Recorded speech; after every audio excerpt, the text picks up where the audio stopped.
동안 잘 계셨습니까? 네. 비 오는데 다들 오신다고 고생이 많았습니다. 제가 제일 고생했지만 제가 제일 멀리서 왔으니까 제가 제일 고생한 거 맞죠? 그죠? 이렇게 딱 들어오다 보니까 칠판이 바뀐 거 맞죠? 제가 3개월을 노래를 불렀다는 복산 성당의 마음이 움직인 것 같습니다. 이걸 보니까 갑자기 성경에 예수님께서 과부와 재판관의 비유 이야기가 떠올랐습니다. 과부가 계속 끈질기게 졸라대면 어떻게 된다 했죠? 재판관도 마침내 귀찮아서라도 저 아줌마가 계속 와서 막 졸라대니까 귀찮아서라도 들어줄 것이다. 기도는 그렇게 해야 된다고.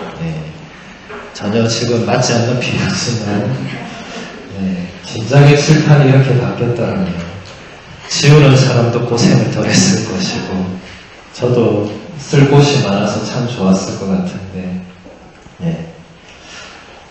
아무튼 새 거 같은데 설마 이것 때문에 살 건 아니겠죠?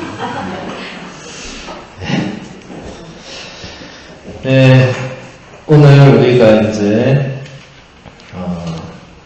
하게 될 것은 교부들의 이제 이사야서 주해를 보도록 하겠습니다. 물론 이사야서가 워낙 방대한 예언서이기 때문에 감사합니다.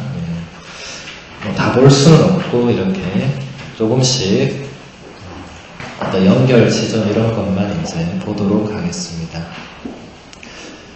먼저 이사야서 2장 1절에서 3절의 말씀입니다. 아모츠의 아들 이사야가 유다와 예루살렘에 관하여 환시로 받은 말씀. 세월이 흐른 뒤에 이러한 일이 이루어지리라. 주님의 집이 서 있는 산은 모든 산들 위에 굳게 세워지고 언덕들보다 높이 솟아오르리라. 모든 민족들이 그리로 밀려들고 수많은 백성들이 모여오면서 말하리라. 자, 주님의 산으로 올라가자. 야곱의 하느님 집으로. 그러면 그분께서 당신의 길을 우리에게 가르치시어 우리가 그분의 길을 걷게 되리라. 이는 시온에서 가르침이 나오고 예루살렘에서 주님의 말씀이 나오기 때문이다. 아우구스티노 성인이 이 말씀을 이렇게 해설하고 있습니다. 그들이 와야 할 중심 장소는 그리스도이십니다. 그분께서는 모든 사람과 똑같은 관계를 맺고 계시기 때문에 중심에 계십니다. 중심에 놓여 있는 것은 모든 사람에게 공통된 것입니다. 산으로 다가와 그곳으로 올라가십시오. 그리고 그곳에 오른 다음에는 내려가지 마십시오. 그곳에서 여러분은 안전하고 보호를 받을 것입니다. 그리스도께서는 여러분이 피신할 산이십니다. 그리스도께서는 어디에 계십니까? 그분께서는 아버지의 오른편에 앉아 계십니다. 그분은 하늘로 올라가셨기 때문입니다. 지금 아우구스티노 성인은 이사야 예언자가 말한 주님의 산으로 올라가자 이렇게 할 때 그 주님의 산이 바로 예수 그리스도이시다. 이렇게 해석을 하고 있습니다. 이게 교부들이 가장 즐겨 사용한 그리고 교부들의 성경 주석의 핵심이 되는 것은 그리스도 중심주의라는 게 있습니다. 모든 것을 예수 그리스도를 중심에 놓고 해석하는 겁니다. 이게 이제 유대교와 우리와의 결정적인 차이가 되는 거죠. 구약 성경은 유대인들도 같이 쓰죠, 그죠? 근데 유대인들은 전혀 그들의 성경을 예수 그리스도에 비추어서 해석하지 않습니다. 근데 우리는 교부들의 전통을 바탕으로 교부들은 오로지 예수 그리스도를 중심에 놓고 예수님을 놓고 이제 이게 어떻게 예수님과 연결되느냐 이렇게 이제 해석을 한 것입니다. 그러니까 지금도 여기서 보면 야곱의 하느님 집으로 주님의 산으로 시온 예루살렘 이게 전부 다 이게 다 그리스도를 가리키고 있는 것이다. 그리고 여기 보면 그리스도께서는 모든 사람과 똑같은 관계를 맺고 계시기 때문에 중심에 계신다. 이건 굉장히 중요한 얘기죠. 예수님과 우리가 맺는 모든 이 관계가 똑같다. 그러니까 반대로 말하면 예수님은 우리 모두를 한결같이 똑같이 이런 인격적인 관계를 맺고 똑같은 사랑으로 우리에게 다가오고 똑같이 우리에게 뭔가 말씀을 건네시고 근데 이제 우리 쪽에서 예수님께로 가는 게 이제 다 다르겠죠. 각 사람들마다 그렇죠. 우리 쪽에 이제 그런 노력이 그만큼 중요하겠죠. 그 중심에 놓여 있는 것은 모든 사람에게 공통된 것이다. 그러니까 예수님이 중심에 있는 이것은 변함이 없는데 이제 우리가 이제 그분에게 얼마만큼 다가가느냐, 멀리 있느냐, 갔다가 내려오느냐, 지금 여기 그런 표현을 쓰죠. 그렇죠? 산으로 올라간 다음에는 내려가지 마라. 그러니까 예수님을 중심에 둔 이후부터는 다른 것들에 눈과 마음을 두지 마라. 이런 게 되겠죠. 그러니까 결국은 우리의 중심에 예수 그리스도를 우리가 중심에 모시고 있느냐, 그렇지 않느냐가 관건이 될 것입니다. 주님의 산으로 올라간다는 것은 결국 그런 의미가 되겠죠. 제가 예전에 이제 로마에서 공부를 하다 잠시 쉬기 위해서 이제 이렇게 유튜브에 이제 동영상 그때 한참 프란치스코 교황님이 한참 날리고 계실 때였기 때문에 물론 지금도 벌벌 날아다니고 계시지만 그때는 더 날아다니실 때였어요. 그래서 유튜브에 그냥 프란치스코 치면 이제 그분이 어디 가신 거 뭐 말씀하신 거 동영상이 이렇게 뭐 수천 개가 뜹니다. 이렇게 저는 이태리에 가서 좋았던 것이 그리 많지는 않았지만 그 좋은 거 하나는 교황님이 모든 말씀을 이태리어로 하신다는 거. 그러니까 누구의 옆 사람의 번역이나 통역 없이 이제 바로 저분이 이런 말씀 하시는구나. 이건 정말 좋았던 것 같아요. 근데 한국에 오니까 그 이후로 이태리어를 쓸 일도 없고 들을 일도 없고 말할 일도 없고 말하는 사람도 전혀 없는데 어쨌든 교황님은 지금도 계속 말씀을 이태리어로 하시죠. 그래서 저도 이렇게 한 번씩 교황님 영상을 보면서 참 도움을 많이 받았는데 한 번은 교황님이 이제 나폴리를 이렇게 방문을 하신 적이 있었습니다. 나폴리의 그 주교자 성당에 보면은 그 야누아리오 성인의 그 유해 비슷한 게 있어요. 그게 1년에 2번 이 피가 이렇게 응고됐다가 피가 다시 흐르고 이런 기적이 일어나는 거예요. 1년에 2번. 야누아리오 축이라고 노동자 성묘세 축일이 이제 교황님이 그걸 확인하러 갔어요. 확인하러 갈 때보다는 어쨌든 기적이 일어난 성지니까 보시러 가셨겠죠, 그죠? 아마 노동자 성묘세 기념일이었던 것 같은데 교황님이 가니까 이제 나폴리 그 주교자 성당이 뭐 그렇게 크지는 않지만 우리 복산 성당보다 한 5배 이상 크거든요. 복산이 울산에서 제일 크지만 나폴리 주교자 성당은 뭐 어마어마하게 크긴 크죠.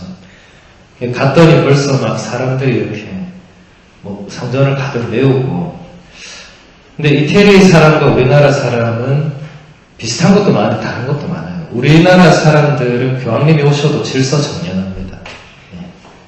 근데 이태리 사람들은 교황님을 보는 순간 무법천지로 바뀌어요. 통제가 안 돼요. 저 끝에서 이까지 오는데 한 30분 걸린 것 같아요.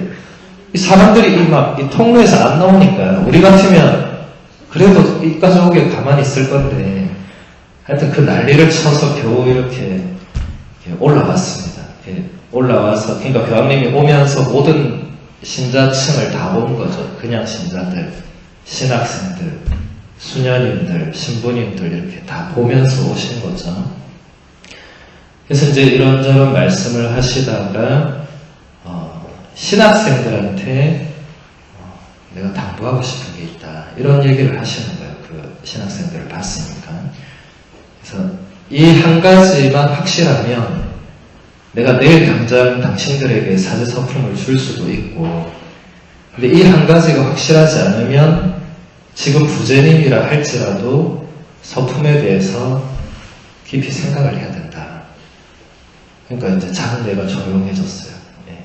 왜냐면 그 한 가지가 너무 궁금하잖아요. 도대체 뭐길래 내일 당장 줄 수도 있고 서품을 유보할 수도 있는가. 그래서 저도 없어 궁금한 거예요. 그게 뭐지? 공부를 잘하고 기도를 잘하고 이런 건 아닌 것 같고. 근데 그때 교황님이 뭐라고 하셨냐면 바로 이 이야기를 했습니다. 여러분들의 마음속 가장 중심에 예수 그리스도가 계시느냐? 이 질문에 곧바로 그러니까 이태리어로는 C가 예스입니다. C 바로 그렇습니다. 대답할 수 있는 분은 내일 서품을 바로 줘도 되고, 근데 거기서 이제 머뭇거리거나 망설이거나 아직도 확신이 없는 분은 부제님이라 해도 서품을 유보하고 생각을 해봐라. 이렇게 얘기를 하시는 거예요. 저도 그때 처음으로 내 마음속 가장 중심에 그리스도가 있는가 없는가 이런 질문을 저도 별로 해본 적이 없어요. 그냥 살아왔는데 당연하다고 생각했는데 또 그렇게 질문을 던져보니까 저도 선뜻 저는 제 마음속 중심에 그리스도가 계십니다. 이 말이 이렇게 바로 나오진 않더라고요. 이게 교황님 참 대단한 분이다. 어떻게 저런 딱 한 가지 질문만으로 이제 신학생들에게 가장 본질이 무엇인가 이거를 알려주시고 싶었던 거겠죠. 사도 바오로도 갈라티아서 2장 19절에 보면 뭐라고 하죠? 이제는 내가 사는 것이 아니라 예수 그리스도께서 내 안에 사시는 것입니다. 이렇게 딱 찍어줘, 그죠? 그런 거를 중심에 그리스도가 없는데 그런 말을 쓸 수 있겠습니까? 못 쓰겠죠. 바오로는 이미 중심에 그리스도가 있다는 거겠죠. 그렇죠? 바오로만큼 중심에 그리스도가 있던 사람은 인류 역사상 거의 없을 겁니다만은, 그러니까 우리도, 그리고 아우구스티노 성인도 사도 바오로 못지않게 중심에 오로지 그리스도가 있던 분이었죠. 교부들이 대부분 그랬고, 순교자들, 성인들 다 마찬가지고. 그러니까 우리가 신앙생활을 한다고 할 때 내 마음속 가장 중심에 그리스도가 있는가 없는가 이것을 한 번씩 물어봐야 합니다. 여러분 질문을 던지는 건 매우 좋은 것입니다. 왜냐하면 질문을 던져야 우리가 생각을 하거든요. 어제 일독서가 창세기 말씀이었죠, 그죠? 어제 하느님께서 아담에게 어떤 질문을 던졌습니까? 너 어디 있느냐? 이건 아담에게만 던진 질문이 아닙니다. 아담은 인류 전체를 대표하죠, 그죠? 그러니까 이것은 하느님이 인류에게 던진 첫 번째 질문입니다. 첫 번째 질문. 그러니까 바꿔 말하면 지금 우리에게도 하느님이 우리에게 던지시는 첫 번째 물음은 너 어디 있느냐 지금 이걸 물으시는 거죠. 예수님이 복음서에서 나오는 첫 번째 질문은 어디 있는지 아십니까? 요한복음서 1장에 있습니다. 원래 세례자 요한의 제자였던 안드레아와 또 다른 제자 한 사람이 예수님을 보고 따라가죠, 둘이서. 예수님 뒤에 둘이 줄줄 따라오니까 예수님이 딱 돌아보면서 무엇을 찾느냐? 이게 예수님의 첫 번째 질문입니다. 네. 그러니까 이 두 제자는 모든 후대의 그리스도의 제자를 대표하죠. 그러니까 지금도 예수님이 우리에게 던지는 첫 번째 질문은 너희는 무엇을 찾고 있느냐 지금. 네. 이 찾는다는 그리스어 동사는 이 제테오라는 동사인데 그래서 찾는다는 뜻 말고도 갈망하다, 열망하다, 간절히 바라다 이런 뜻도 있습니다. 성경에 자주 나오는 단어입니다. 예. 그러니까 무엇을 찾느냐 할 때는 너는 무엇을 갈망하느냐, 너는 누구를 그렇게 간절히 열망하느냐. 결국 이것도 보면 그 대답의 그 중심에 그리스도가 있느냐 없느냐 결국 이거겠죠, 그죠? 네. 이렇게 다 연결이 되는 것입니다. 그때 그 동영상 얘기가 나와서 조금만 더 기억을 해보면 그때 교황님이 기쁨에 대한 이야기를 했습니다. 네. 당신은 정말 이 80년 인생을 살아오면서 늘 기뻤다고. 지금도 기쁘고 앞으로도 기쁠 거라고. 그래서 그 기쁨의 이유가 하느님께서 주님께서 나에게 언제나 성실하시기 때문에 하느님께서 나에게 언제나 신실하시기 때문에 나는 기쁘다. 그리고 그것이 우리의 기쁨의 이유가 된다. 그래서 처음에는 이태리어로 들어서 그런지 저 뭔 말이지? 이래서 이해가 안 되더라고요. 이태리어로 그 페델레라는 단어를 썼는데 라틴어 피델리스가 그대로 온 거죠. 저는 처음에 뜻은 알아들었는데 근데 그게 왜 기쁘지? 계속 이 생각을 했어요. 하느님이 성실하신 거하고 나하고 내 기쁨하고 도대체 뭔 상관이지? 이런 생각을 처음에는 했습니다. 근데 며칠을 계속 그 생각을 해보니까 하느님이 나한테 성실한 건 내 기쁨이 맞는 거예요. 왜냐하면 우리는 남한테 그렇게 성실하지 못하거든요. 그러니까 여러분 친구 관계를 생각을 해도 나한테 한결같은 친구가 있으면 그 친구 자체가 나한테 기쁨이 될 수 있습니다. 그리고 그런 친구가 있다는 것만 해도 굉장히 복된 거죠. 근데 하느님이 바로 그런 분이다. 하느님은 언제나 변함없이 나를 기다리고 계시고, 그죠? 언제나 나를 용서하고, 나를 사랑하고, 이게 한 번도 변한 적이 없는 분이죠. 그게 성실한 거죠. 그게 신실한 거죠. 근데 우리는 수없이 변하죠, 그죠? 하나님 당신만 따르겠습니다 했다가도 옆길로 샜다가, 하나님 정말 이제는 당신만 살아있습니다 했다가도 딴 데로 갔다가, 우리는 계속 왔다 갔다 합니다. 근데 하느님은 단 한 번도 그런 적이 없고 그러실 수도 없습니다. 그게 디모테오 이서에 보면은 사도 바오로가 그런 얘기를 하죠. 디모테오 이서 아마 2장 어딘가 있을 건데 1장인가 2장인가. 하느님께서는 그러한 당신 자신을 부정할 수가 없기 때문에 그렇다. 하느님이 그런 존재인데 그거를 당신이 스스로가 바꿀 수가 없다. 그래서 하느님은 언제나 우리에게 성실하시고 그것은 우리에게 기쁨이 된다. 그래서 프란치스코 교황님이 제일 처음에 이렇게 강론할 때 아주 유명한 문장을 우리에게 던지셨죠. 아직까지도 그 문장은 앞으로도 한 수백 년이 지나도 그 문장은 프란치스코 교황님이 가장 어록중에 남을 겁니다. 하느님은 우리를 용서하시는데 결코 지치지 않으십니다. 오히려 우리가 그분의 용서를 청하는 데에 지쳐 있습니다. 이게 교황님이 처음 방문할 때 하신 말씀이었어요. 그래서 사람들이 깜짝 놀랐죠. 그런 생각 안 해봤는데 듣고 보니 맞거든. 그리고 교황님의 이 두 번째 책이지만 사실은 첫 번째 책인 복음의 기쁨에서도 그 문장이 그대로 나옵니다. 거기서도 교황님이 하느님의 자비의 한결같음을 설명하면서 그 말씀을 넣었습니다. 당신 강론했던 그대로. 그러니까 결국 우리가 우리 내면의 중심, 삶의 중심에 예수 그리스도를, 다른 말로 하느님을, 성령님을, 성모님을, 성경을 중심에 둔다면은 그분들이 우리를 배반하거나 그분들이 우리에게 성실하지 않을 수가 없다. 그게 우리의 기쁨이 되어야 됩니다.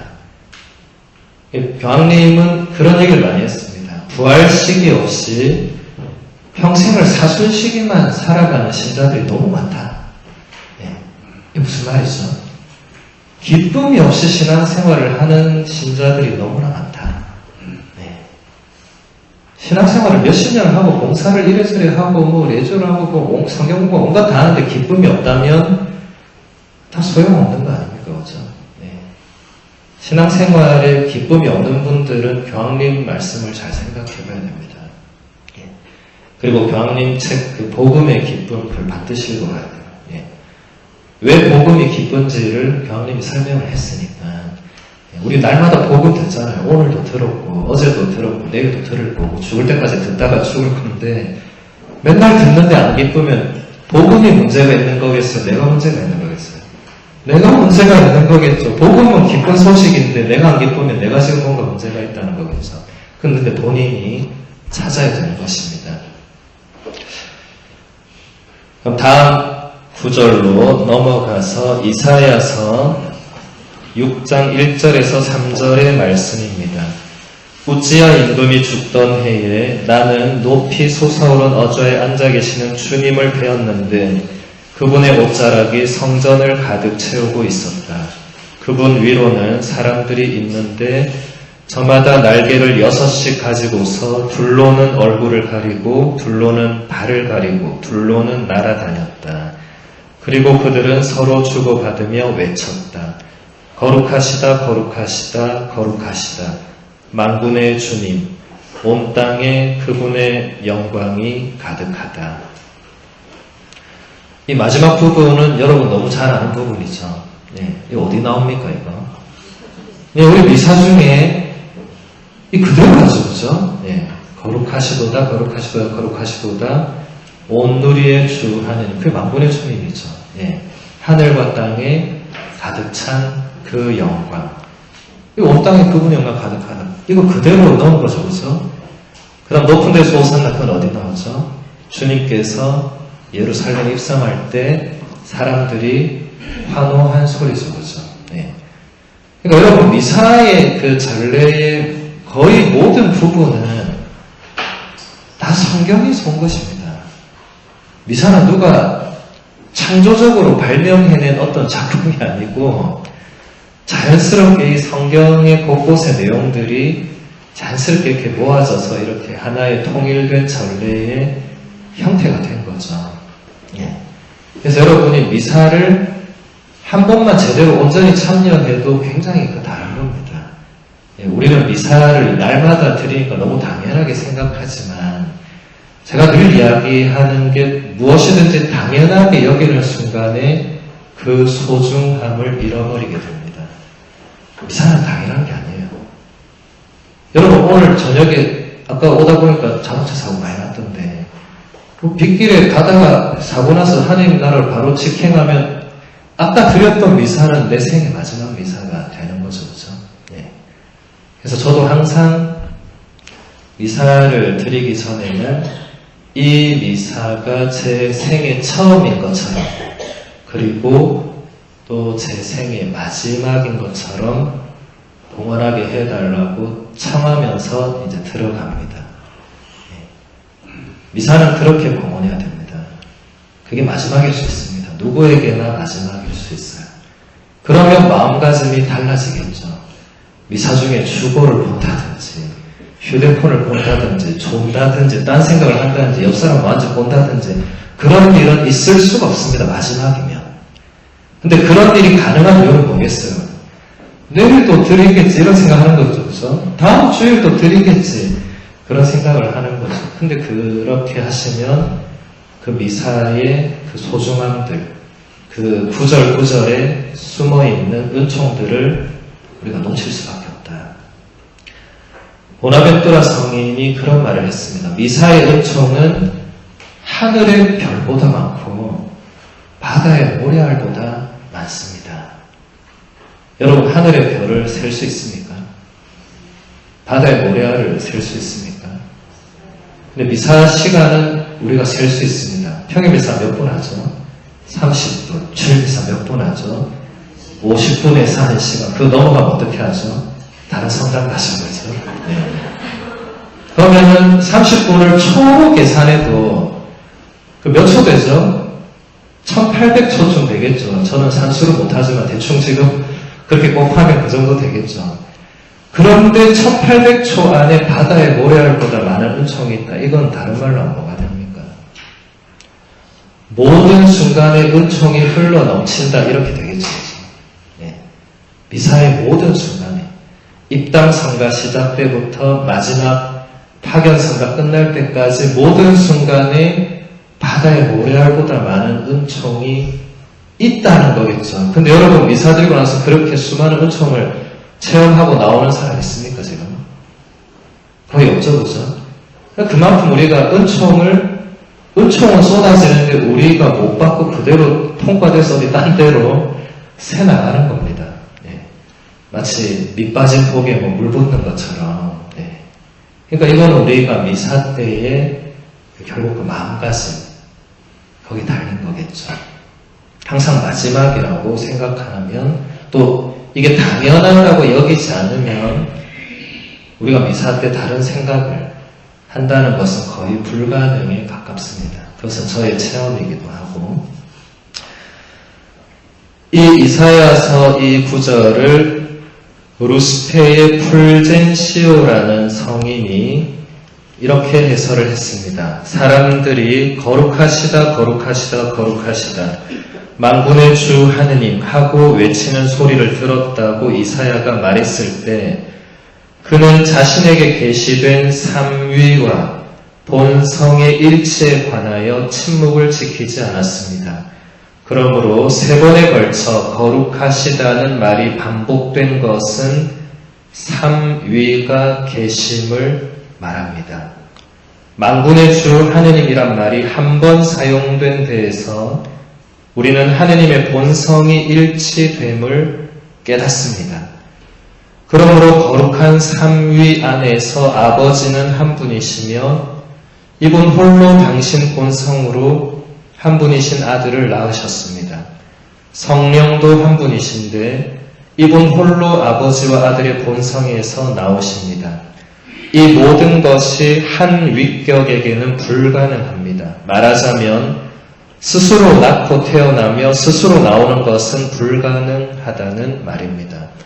그러므로 낳은 것은 태어나는 것과는 다르고 나오는 것은 낳는 것 및 태어나는 것과는 다르기 때문에 아버지가 다르고 아들이 다르고 성령이 다르다는 것은 분명합니다. 그러므로 삼위는 아버지와 아들과 성령의 위격을 가리키며 본성으로는 일치합니다.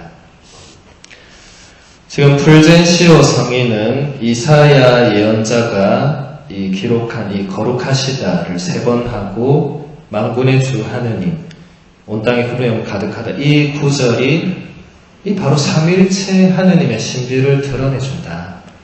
예, 이렇게 해석을 하고 있어요. 이 시대, 교부들 시대에는 제가 처음부터 이야기했던 이 아리우스라는 이 이단이 가장 교부 시대, 인류 역사 전체를 통틀어 아리우스만큼 예수님의 신성을 부정하고 끌어내린 이 이단이 없었기 때문에 이 아리우스 이단에 맞서서 늘 싸울 수밖에 없었습니다. 예. 여러분들이 제가 이 강의하기 전에 아리우스를 잘 몰랐겠지만은 이제 우리 안락본당 신자들은 아리우스가 뭐 하는 사람인지 다 알고 있습니다. 하도 자주 들어가지고. 예. 어쨌든 아리우스는 예수님의 신성을 인정하지 않았죠, 그죠? 예. 그리고 예수님은 창조된 존재, 그래서 피조물이라고 규정을 합니다.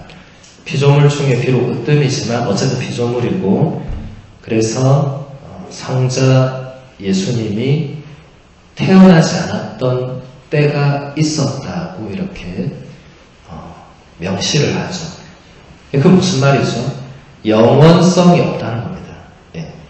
하느님은 영원한 존재야 되죠. 영원으로부터 존재해야 되고, 시간 안에 이 구속을 받지 않아야 되고, 그리고 앞으로도 영원해야지만 하느님일 수가 있습니다. 근데 예수님은 시간 안에 어쨌든 들어왔잖아요. 인간으로 이렇게 들어왔기 때문에 아리우스는 이분은 더 이상 이제 영원성을 지닐 수 없다고 본 거죠. 네. 그러니까 이제 이 교부들이 뭔가 이 삼일체라는 교리가 나오기 전에 예수님에 대해서 제대로 이렇게 확정이 돼야만 사람들이 이해를 할 수가 있는 거죠. 왜냐하면 이렇게 아리우스가 얘기하는 게 수많은 사람들을 분열에 빠뜨린 것은 많은 사람이 동의했다는 겁니다. 네. 왜냐하면 성경을 읽어봐도 아리우스의 주장에 근거가 될 만한 구절들이 상당히 많거든요. 네. 뭐 예를 들어서 어떤 사람이 예수님한테 찾아와서 선하신 스승님 이렇게 하니까 예수님이 바로 뭐라고 하냐면, 왜 나를 선하다고 하느냐, 하느님 한 분만이 오직 선하다, 이런 얘기를 하거든요. 그럼 당신도 안 선하다는 얘기가 될 수 있잖아요. 그죠? 물론 예수님의 이 표현은 이 하느님 아버지를 이렇게 높이고 당신을 한없이 낮추는 이제 그런 표현들인데, 근데 이게 아리우스 같은 사람이 볼 때는 이 봐라 이거 예수님 얘기하지 않았느냐, 하느님만 선하다, 본인도 안 선한 것이다, 이 피조물의 한계를 본인도 알고 있다, 이런 식으로 해석이 가능하다는 거죠. 위험한 거죠. 그죠? 그러니까 풀젠시오 성인이 이 삼위일체를 이렇게 설명을 하면서 이제 이 위격으로 이제 구분이 된다. 네. 제가 이거 지난번에도 바실리오 성인의 하면서 다 설명을 했는데, 오늘 새 칠판이 왔으니까 엄청 높네요 이거. 목사님 신분이 키가 컸어요. 전 키가 작아서 이까지 손은 안 하는데. 예. 자, 일단, 예, 3. 해도 잘 오네. 저 때문에 목사님이 발전하고 있다는 느낌. 예. 세 개의 위격이 있다. 일단, 이 라틴어를 먼저 보면은,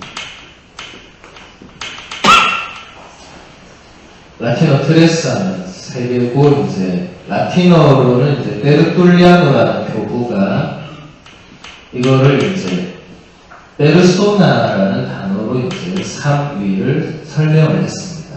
네. 베르소나, 이 에는 이제, 복수를 할 때 쓰는 거고, 이 원래는 이제, 연극에서 쓰는 이런 가면의 의미를 가지고 있습니다. 네. 연극이나 영화, 이제 연극에서 가면을 쓰면 그 사람이 어떻게 되죠? 그 가면 쓴 사람이 돼야 되죠. 완전. 그래야 사람들이 몰입을 하겠죠. 예수님을 연기하는 사람이 전혀 예수님처럼 하지 않으면 몰입이 안 되겠죠. 여러분, 패션 오브 크라이스트 영화 보면 예수님 영 같은 사람이 완전 예수님처럼 하잖아요. 그러니까 우리가 완전 빠져들잖아요. 진짜 예수님이 저렇게 보통 다르겠고. 근데 그 사람이 웃으면서 매를 맞고, 웃으면서 채찍을 맞고, 웃으면서 못 받게 말하고, 이런 거 있으면 그 연극 영화는 어떻게 되겠죠? 다 망하겠죠. 그죠? 네. 근데 어쨌든, 이 용어를 써서 표현하고자 했던 것은 이 성부, 성자, 성령 세 분이 명백히 구분되는 역할이 다르다. 예. 역할의 차이가 있다. 예. 이거는 구분될 수밖에 없다. 예. 그래서 이것을 우리가 이 위격이라고 번역을 했는데, 사실 마땅히 번역할 말이 없어요.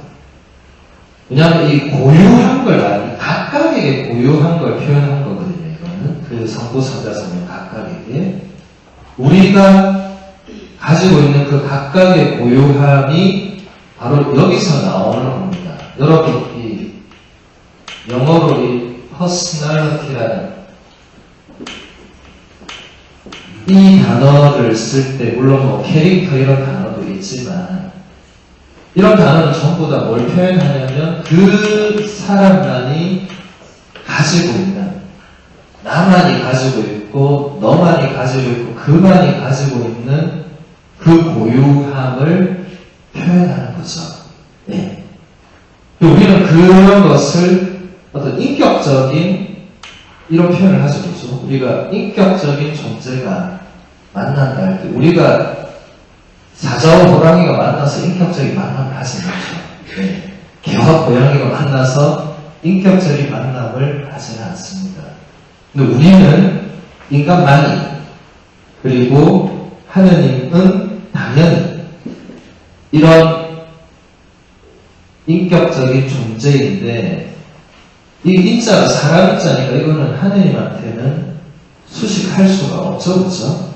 그러니까 이 위라는 이 단어를 넣어서 하느님이 그런 존재다. 이 세 분이 그 고유함을 가지고 계시다. 네. 그러니까 성부 하느님 이 존재가 있고 그분이 하시는 일이 역할이 있고 성자 예수님 계시고 또 그분이 하시는 역할이 있고 성령님이 하는 역할이 있다. 네. 그 다음에 이제 일체 이제 본성은 이제 하나다. 예. 이게 라틴어로 하면 이제 우나, 이거 에르블리안어가 쓴 단어입니다. 제가 쓴 게 아니고. 예. 우나 substantia 이렇게 됩니다. 예. 우나는 이제 하나고 substantia 하면 여러분 숲, 라틴어로 숲 하면은 어디 아래에 있는 거예요. 여러분 여기다가 자 이렇게 붙이면 이게 뭐죠? 예, 지하철이죠. 이렇게 하면 이게 뭐죠? 길 밑에 있는 거. 그래서 지하철입니다. 예.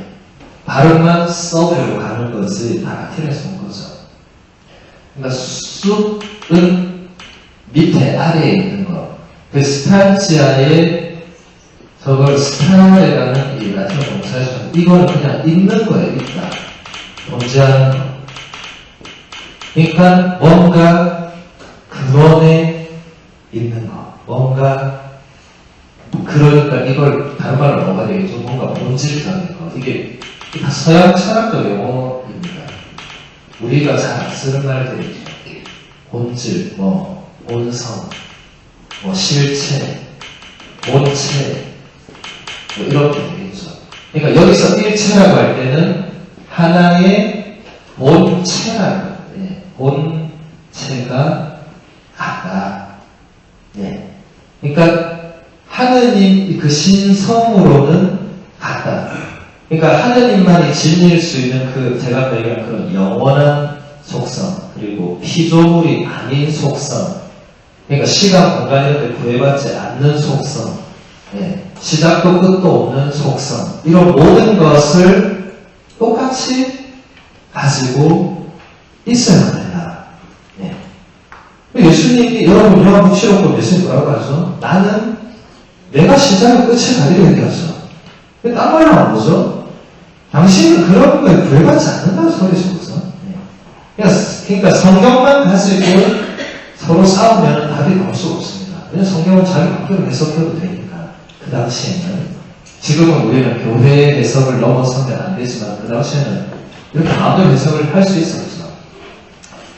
그래서 이 하나가 네. 그래서 더 삼위일체라는 그렇게 어려운 말이 쓰인 것입니다. 그러니까 이것은 이런 원어를 보지 않으면 그냥 삼위일체만 갖고 보면 매우 이해하기가 어렵죠. 근데 이제 아리우스는 예수님이 피조물이라고 해서 피조물이라고 하면서 피조물의 근거는 성부 하느님만이 모든 만물의 근원이고 제1원리가 된다.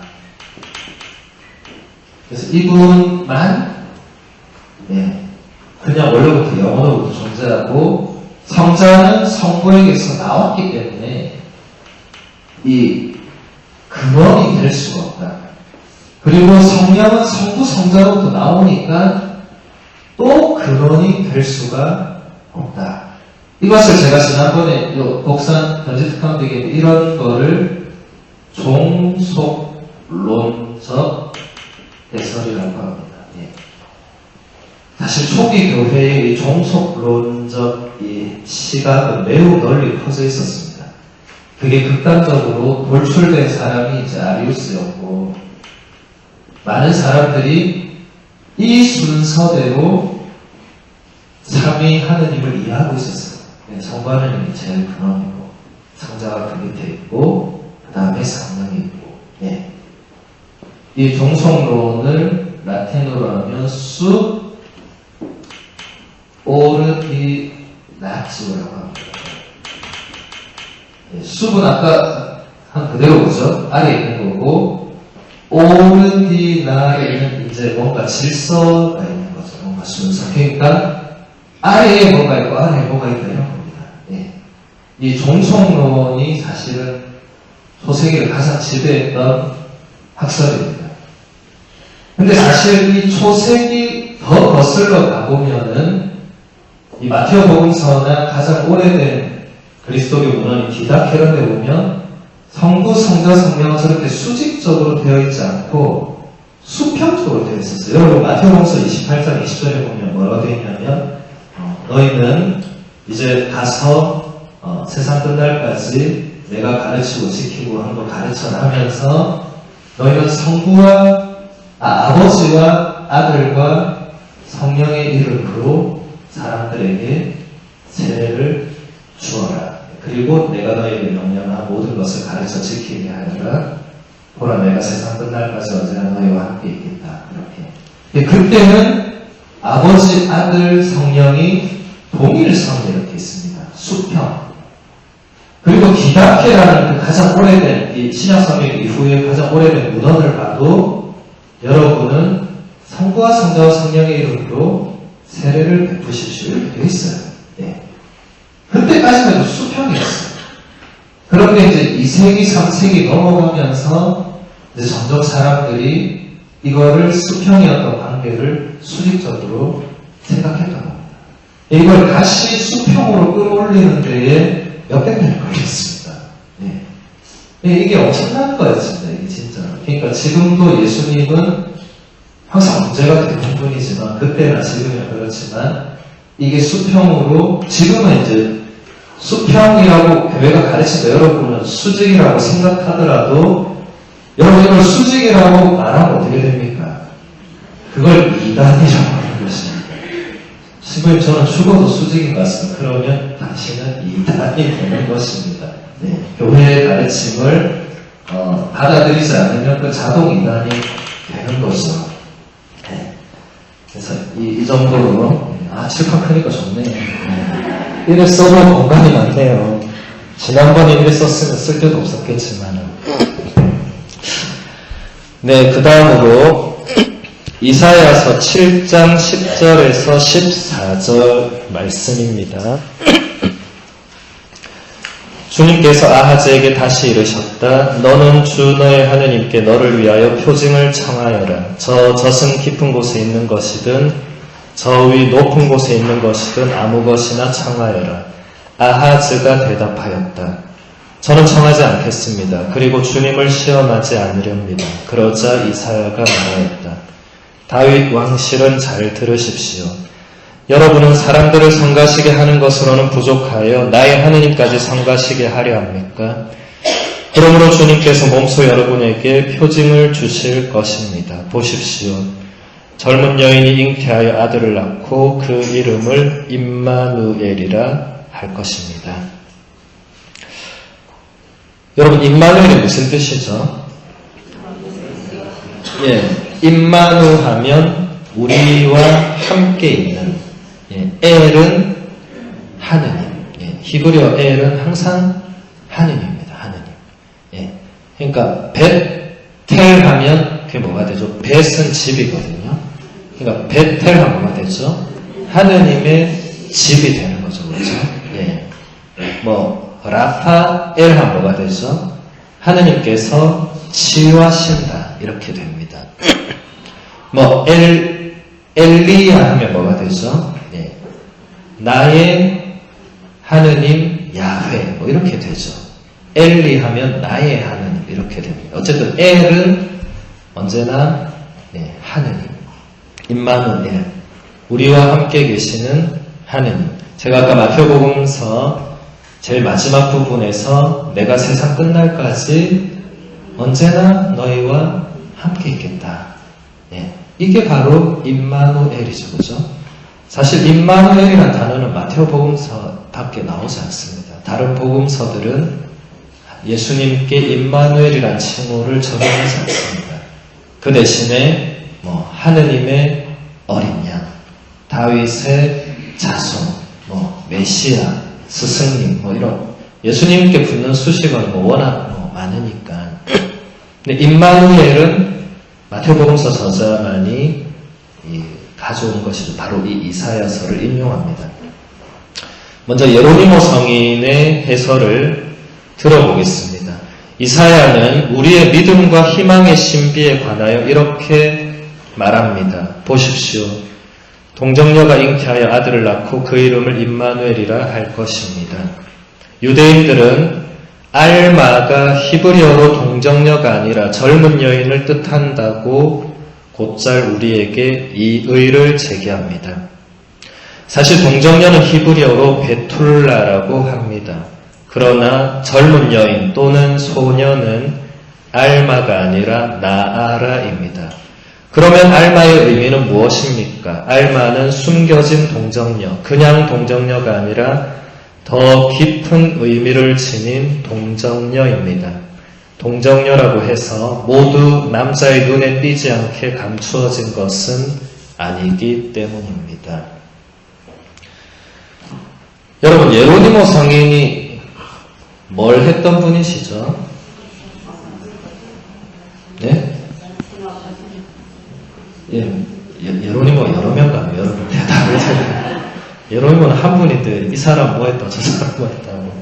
뭐 여러 가지 일을 하셨겠지만 가장 중요한 것은 신구약 성경 전체를 라틴어로 번역한 최초의 인물이죠. 그러니까 구약의 그 히브리어 성경 전체, 또 신약의 그리스어 성경 전체, 또 70인역이라고 해서 이제 구약의 히브리 성경을 신약의 그리스어로 옮기면서 추가로 들어간 그 7권의 그 경전까지 해서 그걸 모두 그 당시 대중들이 쓰던 대중 라틴 말로 이제 번역한 분이죠.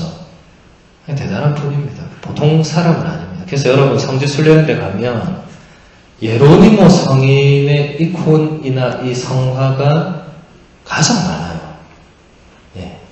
정말 신기하게도 예로니모 성인의 그 항상 동굴에서 막 이 빼빼한 할아버지가 막 뭐 쓰고 있는 거 전부 예로니모입니다. 전부 예로니모. 예. 그만큼 이 중요한 이 역할을 했다는 거겠죠. 여기서 근데 여러분 여러분은 뭐 평생 하실 일 없겠지만 제가 해보니까 번역을 하려면 번역하기 전에 언어도 진짜 잘 알아야 되고 번역할 언어도 잘 알아야 돼요. 둘 다 잘 알아야 번역을 제대로 하죠. 둘 중에 하나를 잘 모르면 번역이 반역이 된다. 이런 말이 진짜 사실입니다. 저도 지금 이 교부문헌 하나를 번역을 하고 있는데 한국말이 그렇게 어려운 줄 진짜 번역을 하면서 알았어요. 제가 딱 이렇게 그거를 뭐 그리스어나 라틴어나 이태리어나 영어로 보면 뭔지 알겠는데 한국말을 또 옮기려고 보니까 이 단어가 뭐지? 이래 되는 거예요, 이게. 그 단어를 넣고도 읽어보면 이게 문장이 안 된다든지 이런 게 진짜 많더라고요. 그래서 저는 제가 처음으로 이제 번역을 이렇게 하다 보니까 예로니모 성인이 진짜 대단한 일을 했구나. 이 성경 그 전체를 이게 성경이 몇 권입니까? 73권 아니에요, 그죠? 예, 이사야서만 해도 이게 66장까지 있는 방대한 책인데 어떻게 그 전체를 그냥 읽어도 우리가 이 평생에 한 번 다 읽으면 말까한 책을 갖다가 그 모든 거를 번역을 다 이렇게 하고 이렇게 또 오늘 이렇게 보면은 그 단어들의 어원을 다 막 풀어주고 막 대단한 사람이에요. 진짜 대단한 사람. 예. 보통 열정 가지고는 이렇게 못하겠죠. 여기도 보면 분명히 이사야서 7장 14절에 이 히브리어로 쓰여진 단어는 알마입니다. 알마. 근데 알마는 히브리어로는 이제 젊은 여인의 의미를 가지고 있고 동정녀는 이제 베툴라라는 다른 단어가 있는데 이사야서에서 알마를 썼기 때문에 그건 동정녀가 아니다. 이렇게 유대인들이 주장한다는 거죠. 그러니까 너가 그렇게 끌어가지만 그거 아니다.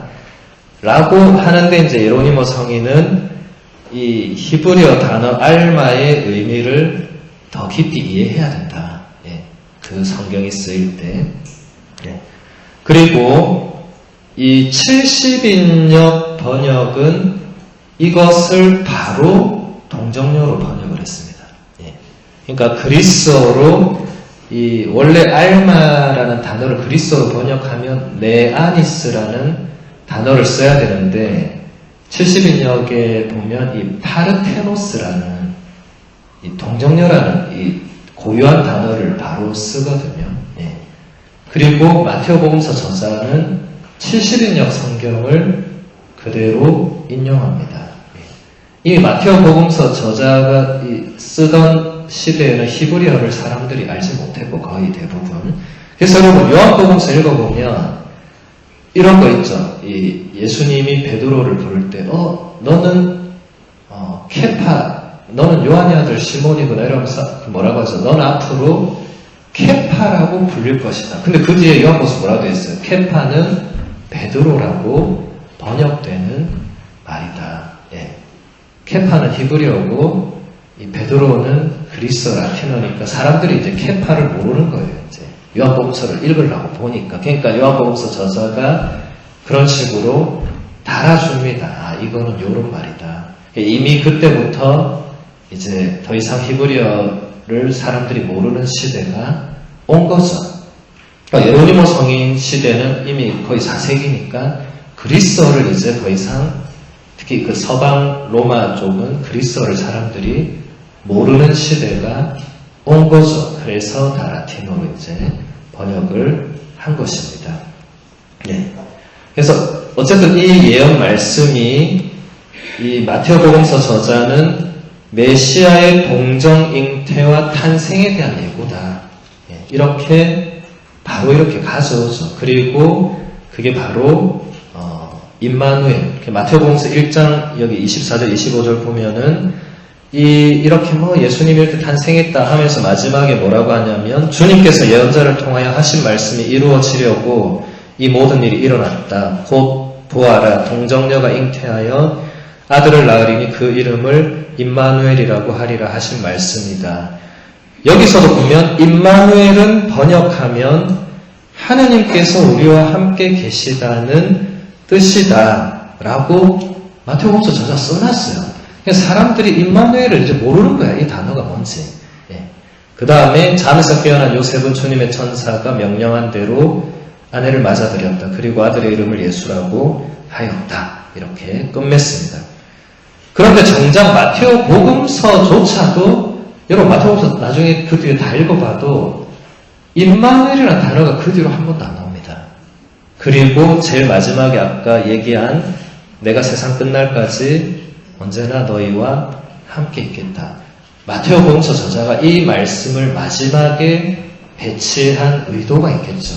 그러니까 마테오복음서 저자는 처음부터 끝까지 이사야서 7장 14절에 그 예언된 그게 메시아 탄생 예고고 그 메시아가 바로 그 임마누엘이 바로 예수 그리스도이시고 예수님께서는 그걸 직접 당신이 말씀하셨던 마지막에 제자들한테 내가 언제까지나 세상 끝날까지 이게 원문에 보면 세기의 종말까지 그러니까 시간이 이제 끝나는 그 순간까지도 나는 너희와 함께 있다.